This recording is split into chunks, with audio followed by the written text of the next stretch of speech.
14 ఫిబ్రవరి ప్రేమికుల రోజు. అసలు ప్రేమికుల రోజుపై మీ అభిప్రాయం? అసలు రోజు అంటే దానికే అసలు చెప్పాలి చాలా ఉందండి. ఎందుకంటే మన భారతదేశంలో లేని సాంప్రదాయాలు వస్తున్నాయి ఇప్పుడు. Mothers day, fathers day, lovers day, sisters day, daughters day అని వస్తుంది. అవును. అదే మన భారతదేశంలో గనక చూస్తే మన అంటే సనాతన ధర్మ ప్రకారంగా ప్రతిరోజు అక్క రోజే, ప్రతిరోజు అమ్మ రోజే, ప్రతిరోజు నాన్న రోజే, ప్రతిరోజు ప్రేమికుల రోజే. అది మనం మర్చిపోతున్నాము.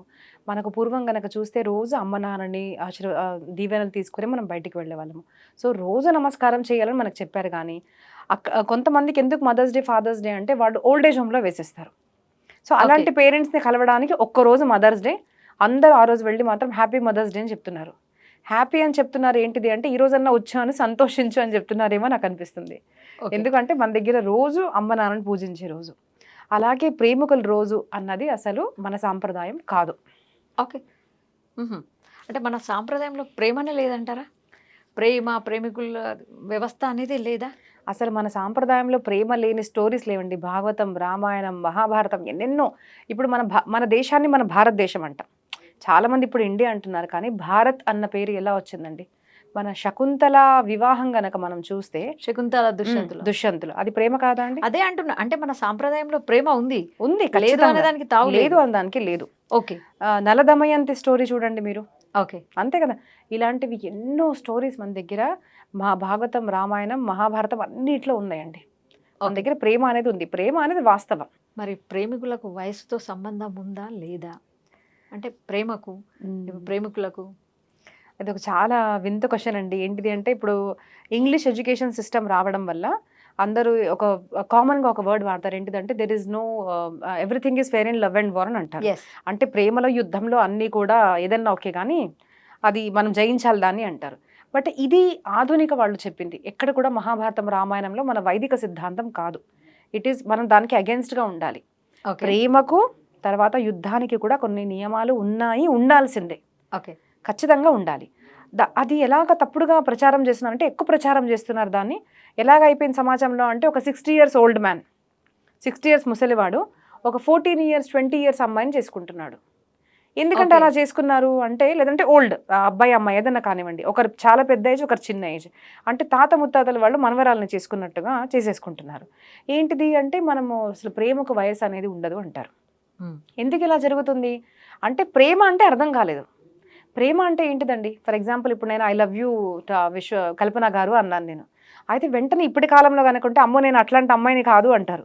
ఎందుకు అంటే అంటాను ఇప్పటి కాలంలో ప్రేమ అంటే = SCX అయిపోయింది.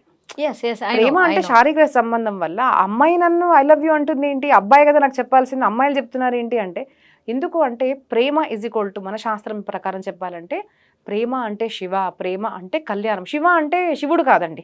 సంస్కృత భాషలో శివ అంటే కళ్యాణం. కళ్యాణం అంటే పెళ్లి కాదు.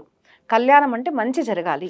ఓకే, నేను ప్రతి మనిషిని ప్రేమిస్తాను, మంచి జరగాలి. ఓకే, నేను మిమ్మల్ని ప్రేమిస్తున్నాను అంటే కల్పన గారికి మంచి జరగాలని కోరుకుంటున్నాను. అదే అదే మీరు పెద్దవారు ఉండొచ్చు, నాకు ఫ్రెండ్ ఉండొచ్చు, లేదంటే ఒక చిన్నవారు ఉండొచ్చు, ముసలి వాళ్ళు ఉండొచ్చు. ఇక్కడ ఉన్న ప్రతి స్టాఫ్తో కూడా నేను అందరిని ప్రేమిస్తానండి, ప్రేమతో మీకు చెప్తున్నాను, ఇలాంటి తప్పుడు పనులు చేయకండి అని అసలు మనం సహజంగా వాడచ్చు. కానీ ఇప్పుడు ప్రేమ అన్న పదం వాడాలంటే భయం వేస్తుంది. ఎందుకు అంటే నేను ప్రేమిస్తున్నాను కాబట్టి చెప్తున్నాను కదండి, ప్రేమ ఉంటుంది కదండి చెప్పే దాంట్లో అంటే వాళ్ళు దాంట్లో అమ్మాయి అబ్బాయిని ప్రేమించాలి, లేదంటే ప్రేమిస్తున్నాం అంటే పెళ్ళి, లేదంటే ఫిజికల్ రిలేషన్షిప్ దాకా వెళ్ళిపోతున్నారు. కానీ ప్రేమ అంటే మనకు మంచి కోరుతున్నాము అని లేదు. ఎందుకంటే మనం అమ్మని ప్రేమిస్తాం, నాన్నని ప్రేమిస్తాం, అక్కని ప్రేమిస్తాం, చెల్లిని ప్రేమిస్తాం, బావగారిని ప్రేమిస్తాం, అందరిని ప్రేమిస్తాం, చిన్న పెద్ద అందరినీ. మరి అక్కడ ప్రేమ అంటే ఏంటిదండి? ఆ వాక్యంలో ప్రేమ అంటే ఏంటిది? అందరికి మంచి కోరుతున్నాము అన్నది అసలు ప్రేమ. అందరినీ ఇష్టపడుతున్నాం కాబట్టి ఎవరినైనా మనం ప్రేమించవచ్చు. ఓకే, వాళ్ళది మంచి కోరుకుంటారు. ఒక ఫ్రెండ్ని ఒక అబ్బాయి అండి, అబ్బాయి నాకు ఫ్రెండ్, బాయ్ ఫ్రెండ్ అనలేదు ఎందుకంటే బాయ్ ఫ్రెండ్ అంటే మీనింగ్ వేరే వచ్చింది. మళ్ళీ ఒక బాయ్ నాకు ఫ్రెండ్, నేను తనని ప్రేమిస్తున్నాను అంటే ఏంటి, తనకు మంచి జరగాలని కదరా నేను చెప్పేది నీకు అంటాను నేను. కానీ ఇప్పటి కాలంలో ఏ అబ్బాయితోనైనా నేను ప్రేమ ఉందని చెప్తున్నాను అంటే వాళ్ళు ఇంకా నన్ను పెళ్లి చేసుకోవాలనుకుంటుంది, లేదంటే నాతో ఉండాలనుకుంటుంది అనుకుంటారు వాళ్ళు. సో ప్రేమకు అది అసలు మీనింగ్ కాదండి. అంటే ప్రేమ అనేది ఒక అబ్బాయి అమ్మాయి వరకు పరిమితమా, లేకుంటే కుటుంబ వ్యవస్థకు, పారివారిక వ్యవస్థకు కూడా? మన దగ్గర నేను చెప్పాను కదా ఇప్పుడు అసలు ప్రేమ అంటే ఏంటిది, నేను మా అమ్మని ప్రేమిస్తున్నాను, నాన్నని ప్రేమిస్తున్నాను, మా తాతయ్య, మా చెల్లిని, మా అక్కని, మా తమ్ముడిని, సమాజంలో అందరినీ కూడా మనము ప్రేమించాలని మనకు సనాతన ధర్మం చెప్తుంది. సో ప్రేమ అంటే ప్రేమ ఎలాగా మనం డెఫినేషన్ ఎలా ఉండాలి అంటే మనకు నారద భక్తి సూత్రంలో నారద వాళ్ళు చెప్తారు. ప్రతి క్షణస్య వర్ధమానం ఈక్వల్ టు లవ్ అని చెప్తున్నారు. అంటే ఏంటిది? నేను ఒక మనిషిని ప్రేమిస్తున్నానండి. ఓకే, లెటెస్ట్ టేక్ ఒక అబ్బాయి అమ్మాయి తీసుకుందాం. ఓకే. ఒక అబ్బాయిని ప్రేమిస్తున్నాను. సో ప్రేమిస్తున్నాను అంటే ఏంటిది? ఆ ప్రేమ ఈ రోజు కన్నా రేపటికి తన మీద ఎక్కువ అవ్వాలి, నాకు రేపటికన్నా ఎల్లుండి ఎక్కువ అవ్వాలి. దాన్ని Okay. మనం ప్రేమ అంటాం. ఓకే. అంటే ఏంటిది? ఇప్పుడు గొడవలు అవుతున్నా పెరుగుతూ పోవాలి కానీ తగ్గకూడదు. నేను అప్పుడు ప్రేమించాను కానీ ఇప్పుడు నేను ప్రేమించడం లేదు, ఇప్పుడు నేను వేరే వాళ్ళని ప్రేమిస్తున్నాను అంటారు చూడండి. అవును. అంతే, మీరు అసలు ఆ అబ్బాయిని ఎప్పుడు ప్రేమించలేదని మీరు తెలుసుకోండి ఫస్ట్ అసలు. ఓకే. ఎందుకంటే ప్రేమించాలి అంటే ప్రేమ యొక్క లక్షణం పెరుగుతూ పోవాలి. పెరిగేదే ప్రేమ.